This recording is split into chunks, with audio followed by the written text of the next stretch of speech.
El siguiente programa es presentado y producido por Senda.fm para CTN Internacional.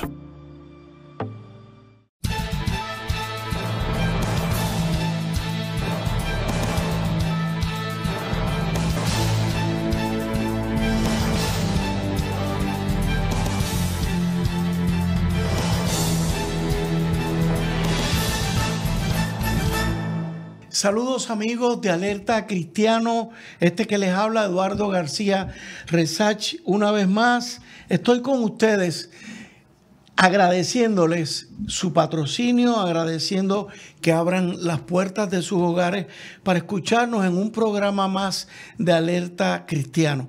En el día de hoy, hermanos, vamos a abordar en un segundo programa el tema de la teología política. Es un tema que, aunque se habla siempre mucho de la separación de iglesia y Estado, está el concepto de que la iglesia no se debe mezclar con la política, pero hay algo que no podemos negar, que es la existencia de que sí hay una teología política. Y en la historia de la iglesia hay mucho de eso. En el programa anterior que cubrimos el mes pasado, de hecho, tan reciente como este fin de semana pasado se estuvo viendo en los canales de televisión, y les invito a que vayan a YouTube, escriban Alerta Cristiano, ahí van a ver los programas grabados y van a ver el último que lo hicimos con el doctor Samuel Sullivan, que por cierto es mi invitado de hoy. Bienvenido, pastor. Gracias y Dios le bendiga a todos que nos acompañan en este lindo día.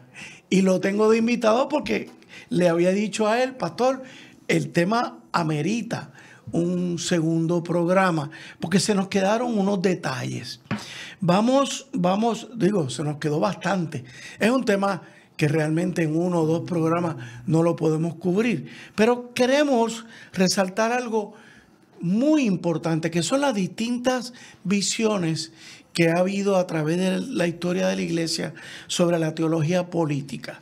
Vamos a comenzar con la palabra de Dios. Y me refiero a Mateo capítulo 22, versículo 20. Jesús les preguntó, ¿a quién pertenecen la imagen y el título grabado en la moneda? Al César, contestaron. Bien, dijo Jesús, entonces den al César lo que le pertenece al César y den a Dios lo que pertenece a Dios.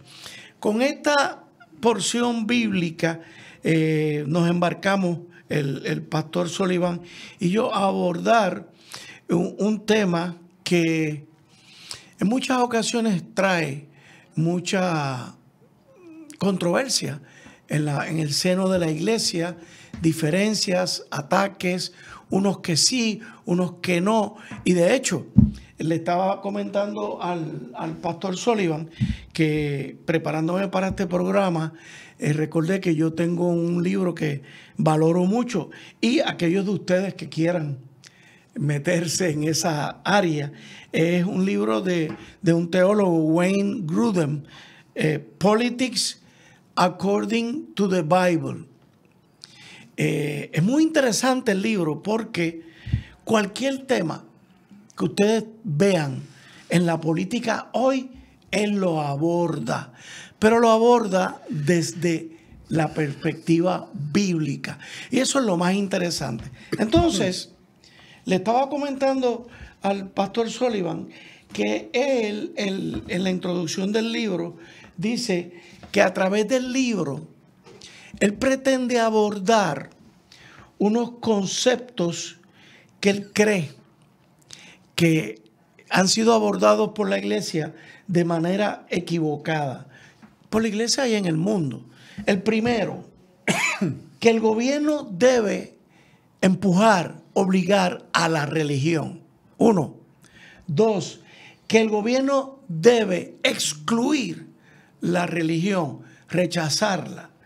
3, que todo gobierno es demoníaco. 4, que la iglesia debe concentrarse en el evangelismo y no en la política. Y 5, que la iglesia debe concentrarse en la política y no en el evangelismo. Fíjese, son 5 posturas. ¿Qué usted cree de eso, pastor? Bueno, interesante. Primero, además de decir, Wayne Grudem es un teólogo evangélico muy respetado. Es probablemente el texto de la teología sistemática. Ajá. Es el texto más utilizado en los seminarios evangélicos en los Estados Unidos. Qué bien. Entonces es un hombre muy respetado y un autor de un sinnúmero de obras muy críticas. Y creo que sí, yo creo que estas posturas representan las opciones, y estas son opciones polarizantes, que el gobierno debe de promover. La religión. La otra es contraria. Lo único que tiende a ser más singular es la tercera postura, que toda política o sistema es demoníaco. ¿Ve? Entonces otros hoy dirían que no. Ajá. Yo no soy de esa opinión, pero otros dirían que no, que las expresiones políticas son expresiones de las diferentes manifestaciones del reino. Porque Dios es Señor sobre todo. Entonces, pero sí, estoy en acuerdo en mucho de lo que él plantea en estas 5 posturas. Hay una sexta que la vamos a guardar para el final. Sí, pero que sí, yo creo que es interesante ver cómo y entender el por qué el rechazo o el apoyo. ¿Por qué el Estado el Estado no debe de apoyar? Especialmente ese primero es muy relevante para el momento que estamos viviendo, porque él lo rechaza, que el gobierno debe estar envuelto, o la iglesia envuelta en la política. Ahora, él escribe ese libro en 2010, Ajá. antes de todo el fenómeno de Trump y la mega. Entonces, a donde lo que se quiere hacer, la iglesia evangélica quiere utilizar el medio político para establecer el reino de Dios en los Estados Unidos, restaurarlo. Creo que es un error. Eso es una postura. Es la postura contra cual Grudem asuma que no es bíblico. Que no es bíblico. La tarea de la iglesia no es establecer estructuras políticas, porque ya la estructura ya está establecida, se llama el reino de Dios. Correcto. Y no se establece por ninguna organización humana fuera de la misión y vida de la iglesia. Dicho todo esto, pastor, vamos a entrar porque obviamente, históricamente, sobre todo en los comienzos de la iglesia, se destacan 3 escuelas de teología política. 1, la que giraba en torno al tema de la cristiandad. 2, la anabaptista. Y 3, la de los 2 reinos. ¿Qué usted nos puede decir? Obviamente, hermano, no vamos a cubrirlo en extenso, porque nada más que con Agustín, el que conocemos como San Agustín, el de las confesiones, que escribió La Ciudad de Dios, eso es un libraco bien profundo. ¿Qué nos puede decir, pastor? Bueno, es interesante que las 3 escuelas o 4 escuelas están limitadas a la época de los padres de la iglesia. Los comienzos. O en sí se extiende, porque cuando se incluye a Tomás de Aquino y la Suma Teológica, Suma contra Gentiles, sus grandes 2 obras de San Tomás, Tomás de Aquino, en la Universidad de París, se extiende de la época de los padres, que estamos hablando del quinto, cuarto, tercer siglo, hasta el siglo XII. Cuando se escribe la Suma de Tomás, entonces hasta la época medieval. Entonces sí abarca, y ese es el mundo a donde la iglesia se identifica muchísimo con el tratado con Constantino, a donde después del concilio de Nicea, 314, que es cuando Constantino reconoce la iglesia como una expresión legítima, libre, a donde la iglesia le va a reconocer al gobierno, al Estado, el derecho de gobernar como representantes de Dios. Pero interesantemente, pastor, también en esa época también la iglesia empieza a ser como a gozar del poder político. Sí, y pensó de un historiador llamado Thomas, que él dice que mirando a lo positivo, que bien lo hicieron, siendo excluidos, cómo ahora se introducen para los propósitos evangelísticos. Claro. ¿Okay? Que es la estructura al cual el pueblo responde y conoce. Entonces la iglesia temprana va a asumir las estructuras del Estado de Roma, ¿ves? Y ser una expresión de apoyo del Estado de Roma. Entonces ahora que ahí se le fue la mano y cuántos abusos y paganización ocurrió, seguro que sí, pero en el otro lado fue el medio de tener una mayor entrada y transformación de la cultura greco-romana de su época. Entonces hay lo positivo, lo negativo, y tenemos figuras como Agustín, gran, y tengo que reconocer y resaltar que lo que la Iglesia Católica llama San Agustín de Hipona, obispo de Hipona. Es Agustín. Y Tomás de Aquino, el San Tomás, ambos eran y fueron teólogos cristianos de la Iglesia Católica, pero no romana. Ajá. Ellos no eran católicos romanos. Es todos siglos antes de la Iglesia ser romana. Entonces, ellos son representantes de la gran tradición de la Iglesia. Okay. ¿Ve? Y eso para mí me incluye a mí como pentecostal. Claro. Y su pensamiento. Y yo creo que como ellos, gran pensadores, filósofos y teólogos, responden a la realidad como en la ciudad de Dios. Agustín escribe una obra maestra contrastando estos dos mundos que están en lucha, y cómo el mundo de la iglesia, que es su lugar en la ciudad de Dios, la ciudad del hombre, los contrastes, que hoy sigue siendo una obra maestra no solamente filosófica e histórica, sino literaria. De hecho, los estudiosos consideran a Agustín como uno de los principales padres de la iglesia y uno de los filósofos sociales más señalados de la historia. Junto a Pablo de Tarso y a Tomás de Aquino, que comparte con ellos la honra de ser uno de los pilares de la teoría cristiana de la sociedad humana. Y muy especialmente, obviamente, ahí que entonces la Iglesia Católica los considera como ya parte de la estructura católica romana. Sí, y vemos que muchos, no, es un católico. Hoy, si algo marca nuestra doctrina pentecostal bíblica, es nuestra doctrina de pecado. ¿Quién la estableció? Lo estableció Agustín de Hipona, el primero que escribe tratados sobre reflexión teológica sobre las implicaciones y la naturaleza del pecado. Es Agustín de Hipona. Wow. Pablo sí trabaja y resalta que todos somos pecadores, estamos perdidos, etcétera. Sí, pero ¿quién va a desarrollar una teología dogmática, en el buen sentido de dogmática, crítica del pensamiento, que resume, explica la naturaleza del pecado? Es Agustín de Hipona. Agustín, wow. Amigo, qué interesante. Esta es solamente la introducción. Alerta Cristiano, hacemos una pausa.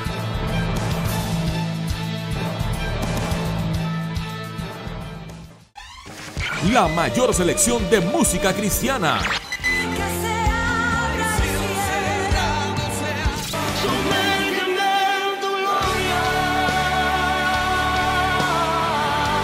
La mayor selección de música cristiana. 24 horas la tienes aquí en Senda FM. Sonido que levanta y restaura. Busca CTNI en YouTube y sé uno de los miles que se han suscrito para disfrutar on demand de la gran variedad de programas diseñados para ti. Suscríbete al canal de YouTube de CTN Internacional.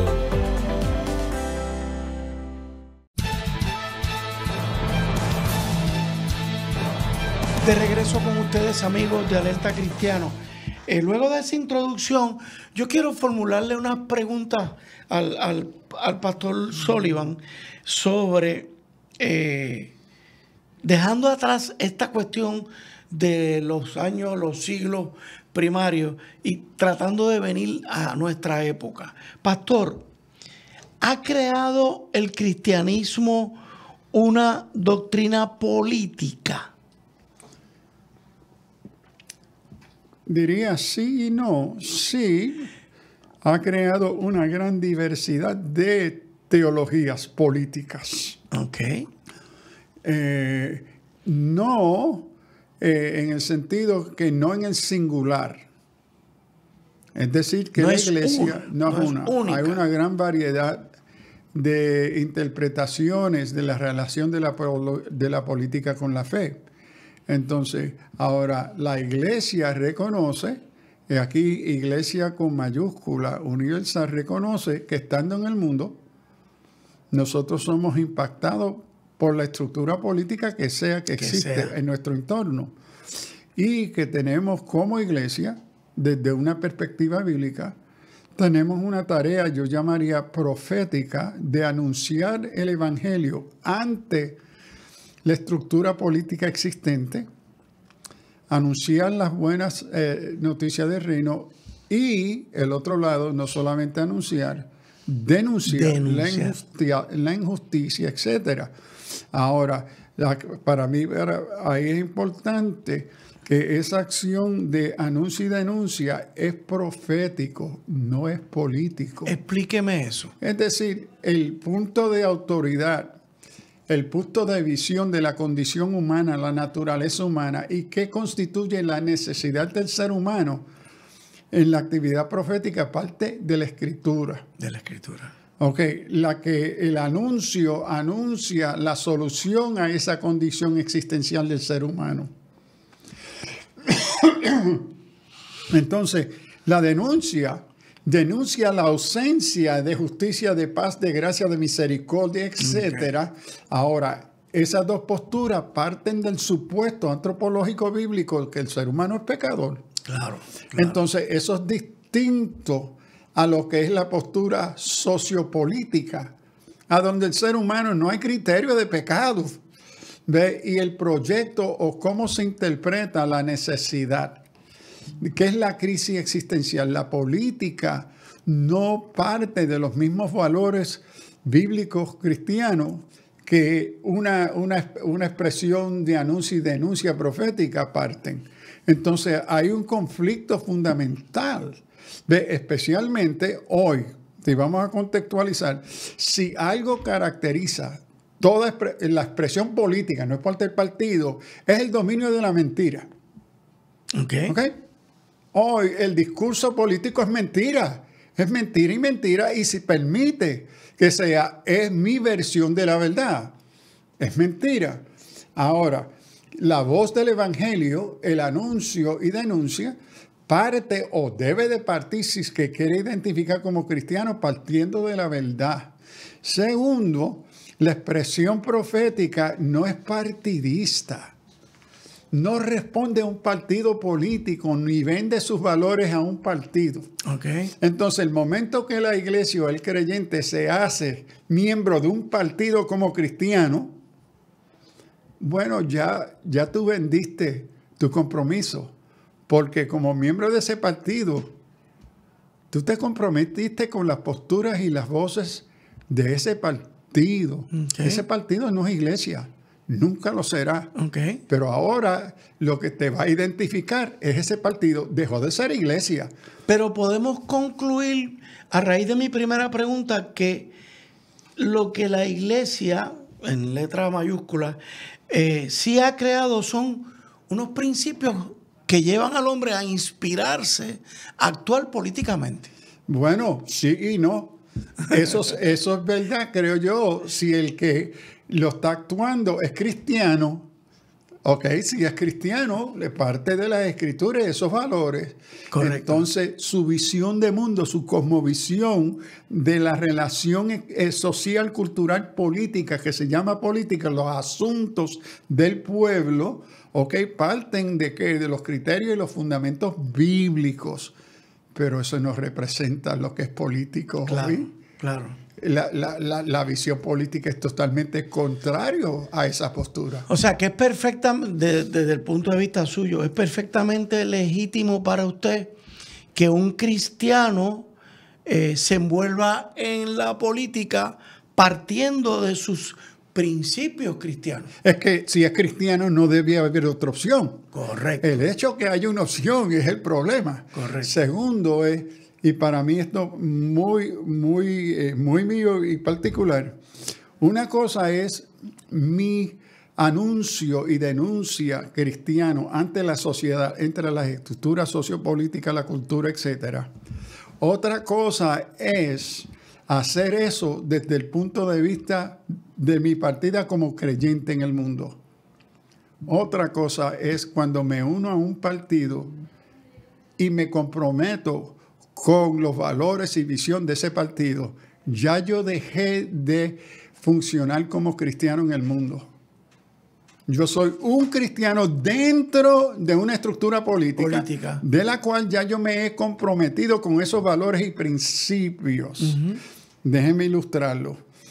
Cuando creyentes se unen a un partido y en la plataforma del partido proyecta, apoya y procura toda una agenda sexual que es de comportamiento sexual que es contrario al valores cristianos. Claro, ahí hay un problema grave. Pero eso es lo que vemos. Okay. Es porque tu compromiso dejó de ser con el evangelio. Uniste tu voz y tu voto a apoyar una plataforma que en varias cosas son contrarios al evangelio. Okay. Entonces, ¿a quién tú representas? Y yo creo que aquí hay una crisis de identidad. Okay, con cristianos que deciden que el instrumento mejor para proyectar una agenda evangélica es política. Yo creo que están profundamente equivocados. No, la agenda evangélica es la de la iglesia. Sí, pero no lo creen. Okay. No lo creen. Por eso quieren promover sus valores cristianos, que son eligiendo políticos con valores cristianos a los escaños de poder. Mi opinión es que han perdido de fe que el único que puede transformar una sociedad es el Espíritu Santo. Ningún político de estructura podrá lograr ese fin, porque ese es el fin de la misión de la iglesia. O dicho de otra forma, pastor, el hombre cambia de adentro para afuera. Uh-huh. O sea, la política te puede cambiar de afuera para adentro. La política causa unos cambios. Se provocan unos cambios en un país, pero el cambio trascendental es el del hombre. Bueno, por eso es que todo partido y proyecto político tiene una visión escatológica. Su razón de ser se dirige hacia un fin. Correcto. Entonces tenemos que preguntarnos como creyentes, ese fin, ese interés de ese partido, ¿está en armonía y refleja los valores escatológicos del reino de Dios? ¿Es capaz de imitar o desplazar la visión bíblica del reino de Dios? No debería. No, jamás. No debería. Jamás. En eso estamos de acuerdo. Entonces, estamos uniendo, ¿verdad?, los recursos de la iglesia, del creyente, a estructuras escatológicas, proyectos políticos de utopías humanas que rechazan y desplazan la autoridad de la palabra. Okay. Porque creyendo, no creemos que es el Espíritu Santo que transforma la sociedad del individuo.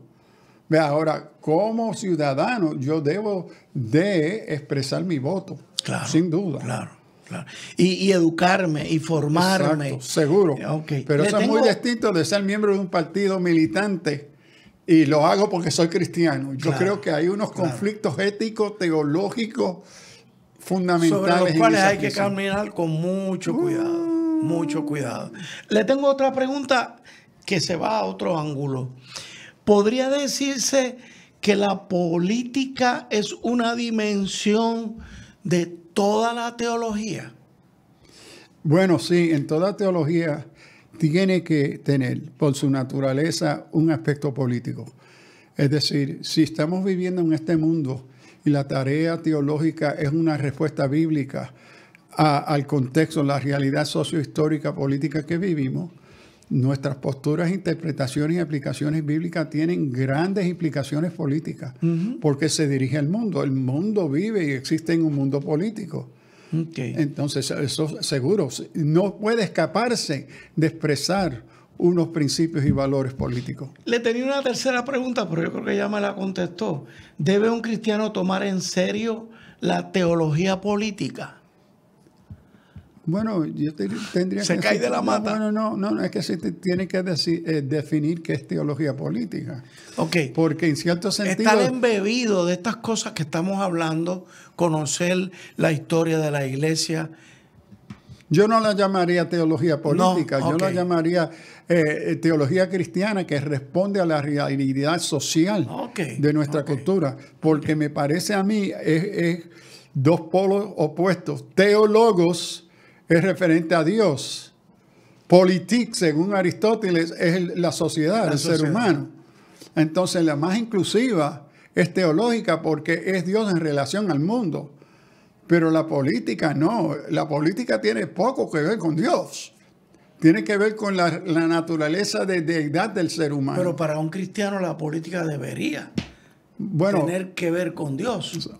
Para un cristiano debe, pero de nuevo es... Porque mi otra pregunta es, ¿cuán fuerte ha de ser la base teológica para sostener el que un cristiano se envuelva en la esfera política? Bueno, el problema... O yo puedo ser un cristiano ñángara. Bueno, perdóneme la expresión. Mi experiencia ha sido, a través de los años, tanto aquí en Puerto Rico como en Nueva York, en mi familia, mis hermanos eran políticos era que la gran mayoría de cristianos envueltos por políticos eran analfabetos bíblicos. Ok.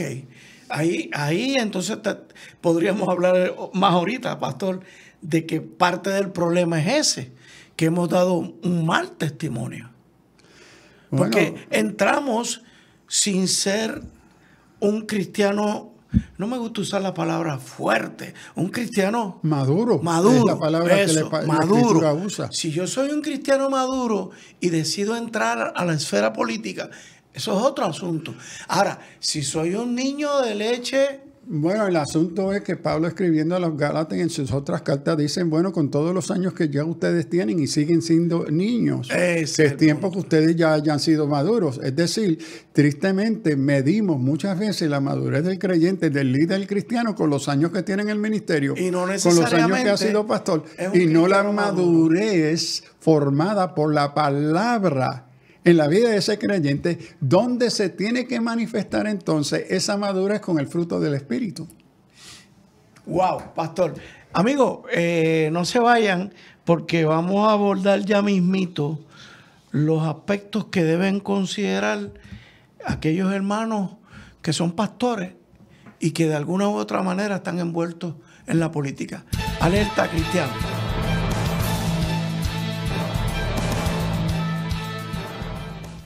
Busca CTNI en YouTube y sé uno de los miles que se han suscrito para disfrutar on demand de la gran variedad de programas diseñados para ti. Suscríbete al canal de YouTube de CTN Internacional.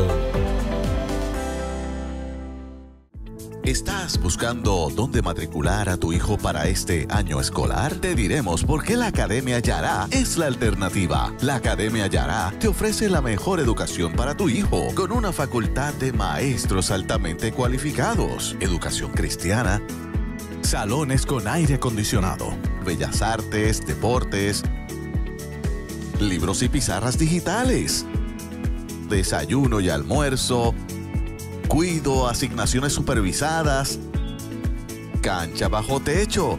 Para más información, llama a 787-730-5088 o visita la página de Facebook.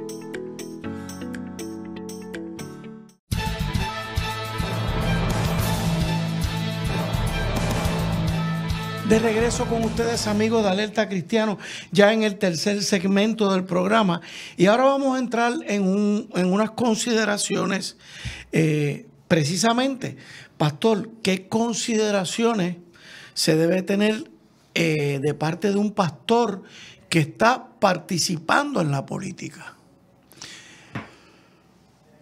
Bueno, participando, pero en carácter de, ¿o cómo? Bueno, ya no es una participación, no le pregunto en la etapa esta de conocer, votar. Yo creo que eso es evidente, que todo pastor debe conocer y votar.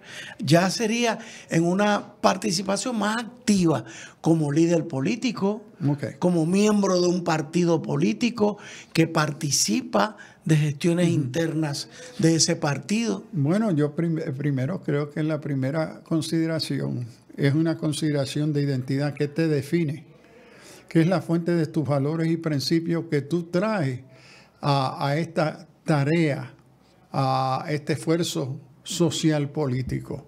Y ahí el gran reto es teológico. Y es decir, ¿cuáles son aquellos valores cristianos que no son negociables? Y tristemente, yo he hablado a través de los años con muchas personas, hermanos y hermanas en la política, pocos tienen respuesta. No lo han pensado. Dicen, ustedes han escrito una no lista. Se han dado cuenta de que están entrando en una contradicción. Sí, yo soy cristiano, yo amo a Cristo, sí la Biblia. Ok, eso es lo bien general. ¿Qué más? Entonces, y cuando le he preguntado, ¿usted ha hecho un listado? ¿Qué es no negociable?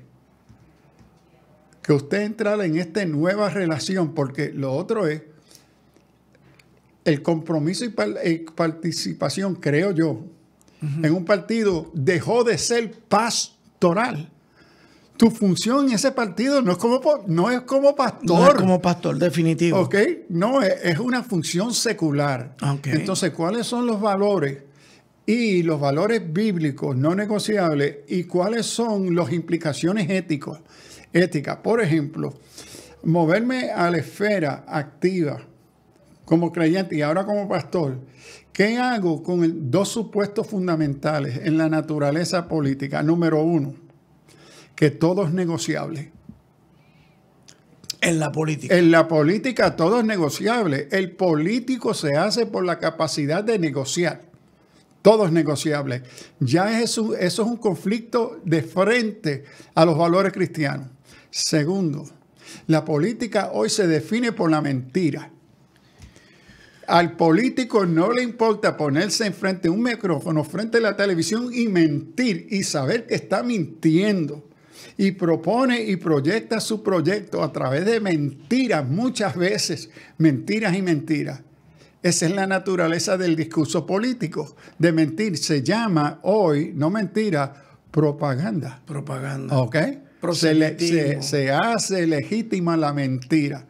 Entonces, uno va a representar ya no la iglesia. I'm sorry. Claro. No la iglesia. Usted como pastor en un partido político, usted dejó de representar la iglesia. Okay. Ahora usted representa lo que usted entiende ser sus valores cristianos. Entonces, la crisis es que muchos con los cuales yo he tratado a través de los años son neófitos bíblicos. Conocen la Biblia de encimita. Por ejemplo, déjeme darle un ejemplo. No, porque tenemos el modelo de David, el modelo de Moisés, eso es un el modelo de Daniel, mucho. El modelo de Isaías. Ve ellos también. Bueno, eso me refleja a mí un desconocimiento bíblico, porque ninguno de ellos actuaron como políticos. Ninguno. Su acción fue profética de anunciar y denunciar, y no eran por partidos, era el pueblo de Dios y el mundo. Y los estados y los imperios representaban el mundo opuesto al reino de Dios. Entonces, la de ellos no era una función política, lo de ellos era una función profética, teológica, de testimonio al reino de Dios. Entonces, el usar esos modelos refleja una superficialidad de entender el texto bíblico, que es que lo lleva a cosas que están haciendo que son directamente contrarios a los valores de un cristiano y mucho más de uno que representa la iglesia. Pastor, ¿y dónde usted deja, si yo le traigo el caso de Moisés, ¿qué usted dice? Bueno, Moisés no funcionó dentro del Imperio Romano. El Señor tuvo que sacarlo. Y él confrontó el imperio egipcio. El egipcio, right. Él confrontó a Faraón. ¿No es un ejemplo de gobierno, de libertador, No. Sí, bueno, libertador sí. Aquí tenemos que definir qué es la función del libertador. Por eso era que yo le preguntaba ahorita si el cristiano puede considerarlo para sostener, ¿cómo era que ha creado principios de inspiración? Bueno, seguro que sí, pero porque para mí Moisés me inspira. Pero ¿qué es la raíz de esa inspiración? Ajá. Es el testimonio de ser pueblo de Dios. Amén. Y de lo que lo libera es del yugo, ¿verdad? De la opresión, que es una manifestación del pecado contra el pueblo de Dios, que prohíbe la adoración a su Dios. Por eso tienen que salir de Egipto y el Señor, vete ahora al desierto y ahí ustedes van a orar. Entonces, esto no es un asunto de peleas contra partidos políticos, es contra el pueblo de Dios, contra un mundo que rechaza la soberanía de Dios. Amén. Entonces, eso no ha cambiado. Y por eso digo que cuando el creyente hoy entra a militar y ser representante de un partido, ya tú abandonaste tu acción o tu identidad pastoral. Tú estás asumiendo una postura, creo yo, personal. Ok. Pero ya tú no representas a la iglesia. Tú representas tu propia interpretación y práctica cristiana. Como ciudadano. Es como ciudadano. Pero ahí tú no hablas por la iglesia. Claro. Claro. Tú hablas por la iglesia cuando tú hablas como profeta que anuncia y denuncia de la iglesia al mundo, no siendo partidista de un partido particular. Okay. Y una consideración de su rol pastoral. Es decir, este pastor pastorea una iglesia y además es líder de un partido político. ¿Qué contradicción, si alguna, usted puede ver o qué señalamiento usted tiene en ese aspecto desde el punto de vista de la teología política? Primero, que al hacer eso, usted ya ha perdido gran parte de su congregación. ¿En qué sentido, En el pastor? sentido que nuestras congregaciones representan todos los partidos. Hay gente de todos los partidos. De todos los partidos. Yo creo lo que yo he visto en nuestras iglesias, en la mayoría de los casos, son la mejor representación de la voz del pueblo. ¿Por qué? Porque representan la gran diversidad política del pueblo. Pero entonces cuando el pastor se identifica con una postura, ya construyó una división con el resto de la congregación que no comparte esos compromisos políticos que él representa. Entonces ha abandonado su responsabilidad pastoral y más que todo la confianza pastoral, especialmente en Puerto Rico, a donde todo es tan politizado, partidista. Hay un peligro. Entonces, un peligro grandísimo. Y yo estaba con una de mis sorpresas cuando llegué a Puerto Rico fue conocí congregaciones casi enteras de un partido y lo que se me informó, no, esas congregaciones, ese pastor son de esos partidos.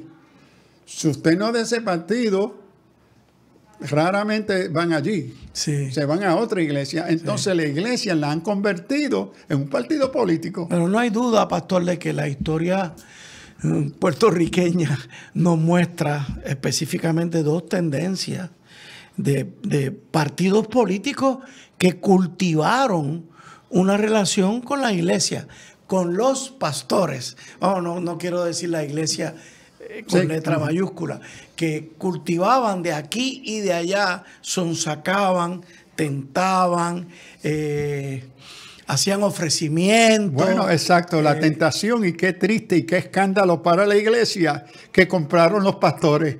Te vamos a dar, te vamos a dar, te vas a dar, indicando que su vida y su identidad como iglesia es insuficiente para responder a sus necesidades e intereses. En ese sentido, entonces, caemos en el punto de una enorme dificultad que ese pastor va a tener el día que se tenga que parar de frente al gobierno a denunciar, a anunciar y a denunciar. Que no lo puede hacer, ya se hizo partidista.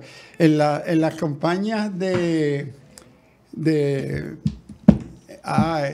ahora se me olvida, el que corrió para presidente, que ahora lo quieren colgar, Giuliani.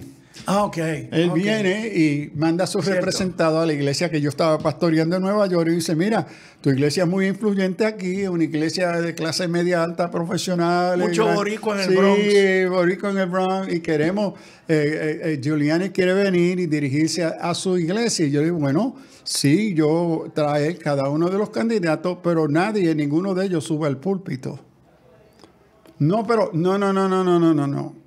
Él si viene y ninguno que venga se va a subir al púlpito. Va a hablar de abajo. Y estén claros, no apoyo a ningún candidato públicamente. La función de la iglesia no es una función de apoyo político, es oír los candidatos y que los miembros de la congregación individual y personalmente decidan. Claro. A quienes ellos personalmente quieren apoyar. La tarea de la iglesia no es apoyar candidatos políticos. Esa es nuestra función, sino darle un foro a ellos presentar sus proyectos. Entonces, pero al púlpito no, porque en las otras iglesias él va y bueno, aquí no. Aquí no. Aquí no se va a subir el púlpito. El púlpito es para la exposición de la palabra. Me escribió, me llamó, el repentono, entonces que no venga. Eso Ni no siquiera transigió por hablar desde abajo. Sí, no, eso no es negociable. Él se lo perdió. No sé. Era una oportunidad para hablar con el pueblo. Claro, con las condiciones que usted le establecía. Exacto, pero nosotros... Y ni siquiera quería respetar eso. Pero los pastores de nuevo, ellos, bueno, triste. En ese sentido, pastor, ya entrando ya para el cuarto segmento, yo creo que la situación es más seria para un pastor que para el típico cristiano. Yes. Sí. O sea, el típico cristiano, ahorita decíamos que sí, que debe participar activamente, claro, como cristiano maduro. En este sentido, estamos hablando entonces de pastores que posiblemente han perdido la perspectiva de lo que debe ser su acción pastoral. Sí, porque si algo debe marcar la perspectiva de la postura pastoral política, de esa neutralidad como pastor. ¿Ve? Una de las cosas que me ofendió a mí cuando yo llego a Puerto Rico a la Interamericana, que todo el mundo quería que yo le declarara mi postura política. Oh, wow. Y un momento con los líderes yo le dije, mire, con respeto, que nadie más me pregunte a mí. Eso es algo privado, personal mío. Y que no tenía nada que ver con su función. No tiene nada con mi función, pero Puerto Rico tiene todo que ver con mi función. Lamentablemente. Okay. Entonces, y todavía hasta el día de hoy, en Puerto Rico, yo no me identifico con nadie en la iglesia, en la comunidad, con mis preferencias políticas. Claro. Eso es algo muy personal. Claro. Y como ministro de la palabra, el pastor, yo tengo que mantener ante la función neutralidad. Ahora, no soy neutral en los temas de justicia. Correcto. Porque eso me lleva Exacto. Esa es mi tarea profética pastoral. Claro. ¿Ve? Pero no en el asunto del partidismo. Ahí yo soy neutral. Ahí yo no declaro cuáles son mis preferencias políticas. Ok, amigos, hacemos una pausa pendiente que estamos próximos al cuarto segmento. Alerta Cristiana.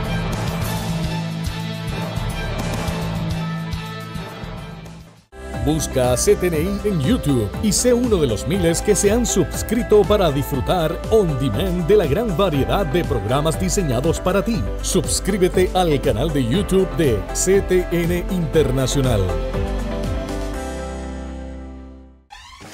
La mayor selección de música cristiana.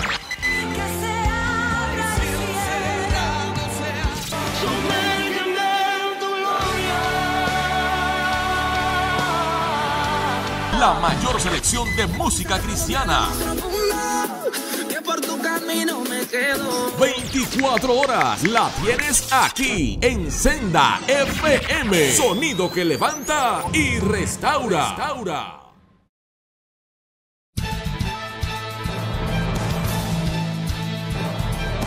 De regreso con ustedes, amigos de Alerta Cristiano, ya en la postrimería del programa. Pastor, me queda el aspecto, hay unos aspectos todavía que debemos considerar a la hora de que un pastor participe en política. La participación de la comunidad. ¿Qué aspecto, cómo usted entiende que el pastor tiene que tener cuidado o qué consideración debe ejercer? Del impacto, la discreción que debe utilizar pastor en la comunidad. Correcto. Bueno, yo creo de nuevo, ahí el pastor o la pastora tiene que preguntarse, ante mi relación con mi comunidad, ¿a quién yo represento? ¿Qué tarea estoy desempeñando? ¿La de pastor de esta comunidad o la voz política de esta comunidad? Correcto. En relación a mi partidismo.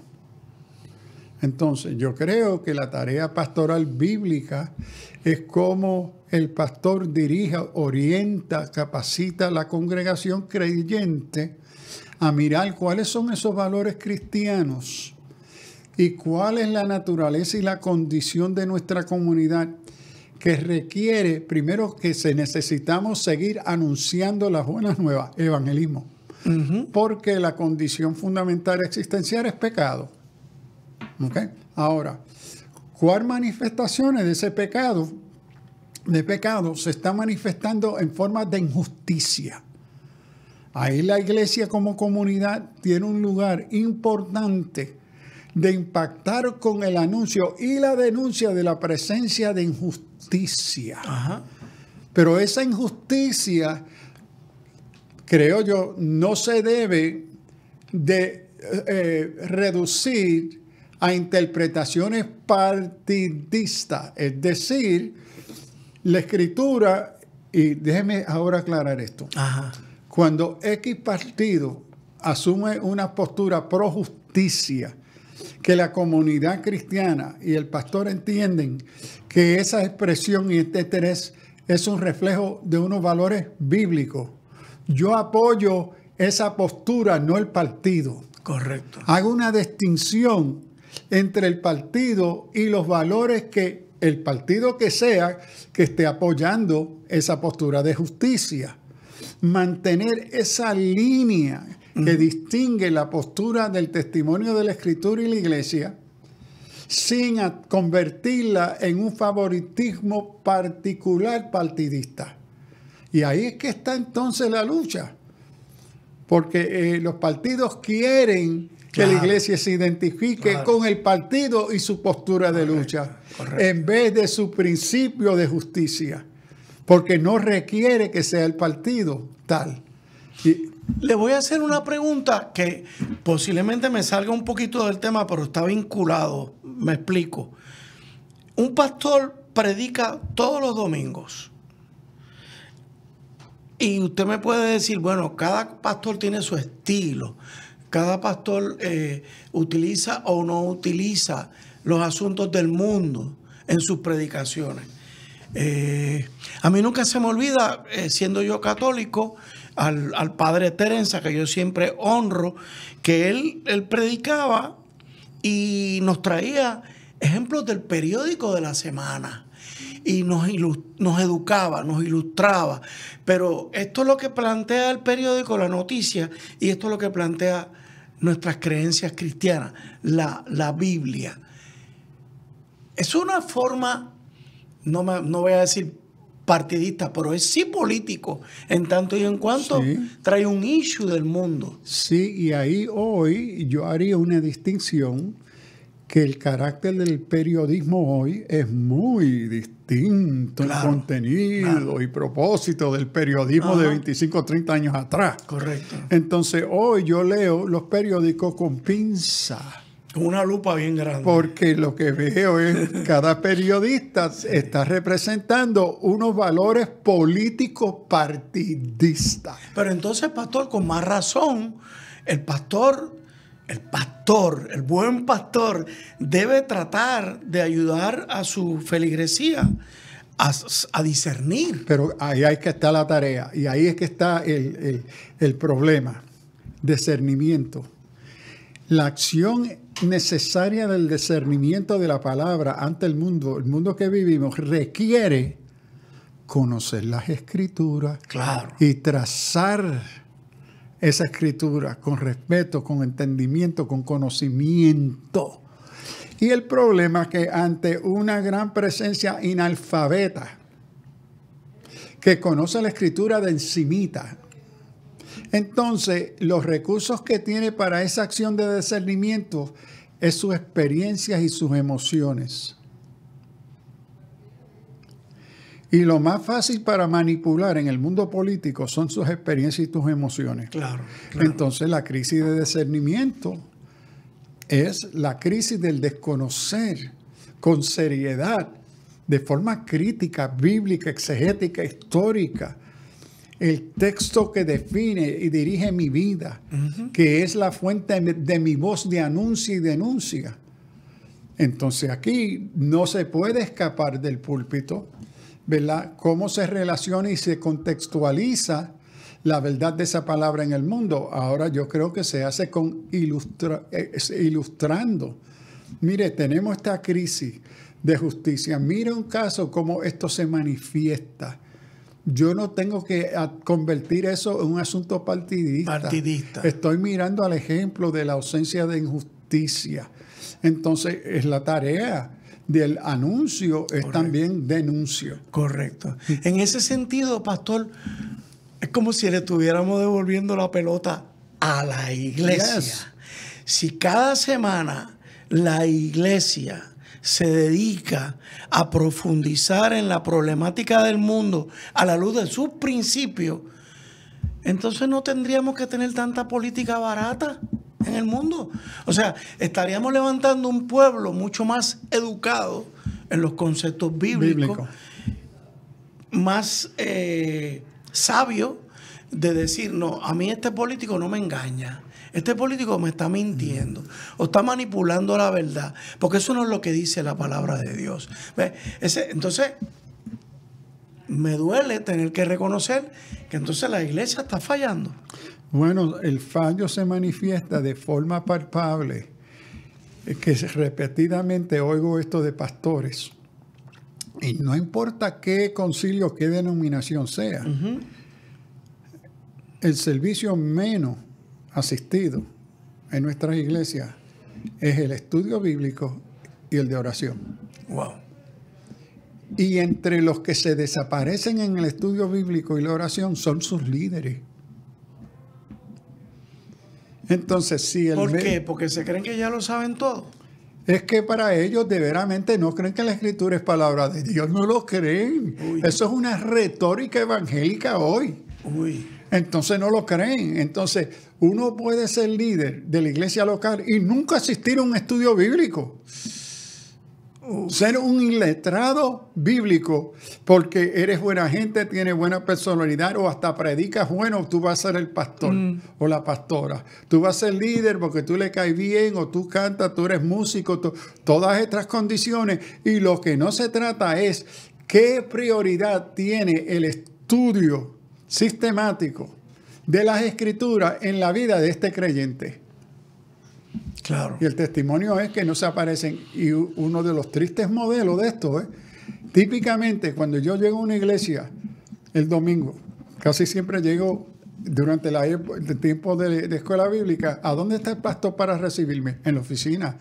No está en la escuela bíblica, ni está enseñando. Wow. ¿Y qué modelo lo está enseñando a la iglesia? Que la Biblia no es importante para mí, no es una prioridad. Yo tengo que estar en mi oficina el domingo por la mañana, en vez de estar enseñando, si preparé maestro, sentarme en el salón para escuchar a ese maestro, para aprender de ese maestro también. Ni modelo de estudiante de la palabra, ni modelo de proclamador de ella.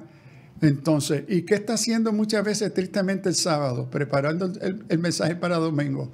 O está en la oficina el domingo porque todavía no ha preparado el mensaje para domingo por la mañana. Wow. Un desastre, un desconocimiento y compromiso con la palabra. Pastor, se nos termina el tiempo y le tengo una última pregunta.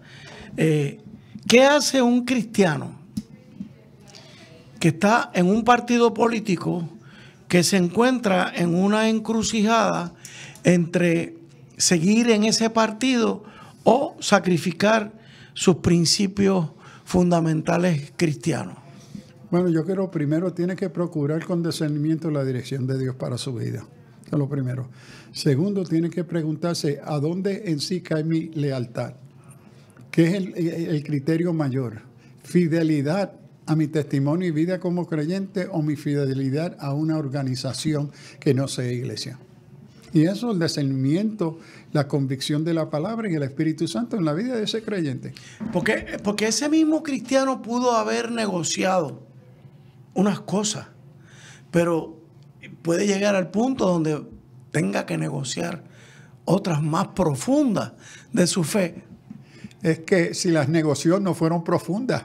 Claro. Es una contradicción. No. Si no es negociable, es profundo. Correcto. Hay unas que son negociables. El trato, cómo decir ciertas cosas. Sí, pero eso no van a los valores principales de la fe cristiana. Ok, cuando vamos a los valores de la fundamentales, como decir, pues el núcleo de mi creencia. No. Si llego aquí, ya ahí tengo que es decir, que cuidado. Yo tengo que negociar la verdad. I'm sorry. Okay. Y eso es lo más que se negocia cuando se hacen negociaciones políticas.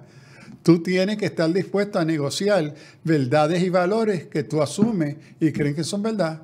Te exigen que tú lo tienes que ceder. Amigos, como habrán visto, no es tan sencillo, pero esperamos que este programa, estos 2 programas que hemos dedicado al tema de la teología política, dígame, pastor. Será diciendo, miren, yo reconozco que esto es mucho más complejo de lo que podemos compartir. Claro. Y mucho, si no todo lo que he compartido, es mi opinión. Yo quiero respetar que hay otras opiniones de creyentes que las reconozco y que el problema es mucho más complejo. Pero al final, pastor, como decimos, por sus frutos los conocerán. O sea, aquí ese es el dilema que tenemos todos. El testimonio público de la iglesia y del pastor. Correcto. Así que, amigos, esperamos que esto haya sido un programa que los ayude. Tenemos que envolvernos en las situaciones políticas, pero con un supremo cuidado. ¿Y cómo? ¿Y cómo? Alerta, cristiano. Gracias, pastor. Dios les bendiga. Dios les bendiga, hermanos. El pasado programa fue presentado y producido por Senda.fm para CTN Internacional.